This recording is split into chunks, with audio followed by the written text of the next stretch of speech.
Bo'g'im og'rig'ini kamaytirish uchun bir nechta samarali va sinovdan o'tgan usullar bor. Qaysi biri sizga mos kelishi og'riq sababiga, shamollash, yosh, ortiqcha yuklama yoki kasallikka bog'liq.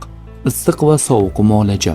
Issiq kompress mushaklarni bo'shashtiradi, qon aylanishini yaxshilaydi. Sovuq kompress esa yallig'lanish va shishni kamaytiradi. Og'riq yangi bo'lsa sovuq, eski va surunkali bo'lsa issiq foydalidir. Harakat va yengil mashqlar. Bo'g'imni umuman qimirlatmaslik ham zarar. Yengil cho'zish mashqlari, sekin yurish, suvda mashq qilish ham bo'g'imdagi og'riqni yengillashtiradi. Tabiiy damlamalar. Zanjabil, asal va limonli choy, qora sedana moyi, kurkuma o'simliklari yallig'lanishga qarshi tabiiy vosita hisoblanadi. Ovqatlanishga e'tibor berish. Ko'proq baliq, yong'oq, ko'katlar iste'mol qilish kerak. Yog'li, qovurilgan, shirin taomlardan tiyilishi zarur. Ortiqcha zo'riqish bo'g'im og'rig'ini kuchaytiradi. Tanaga dam berish ham muhimdir.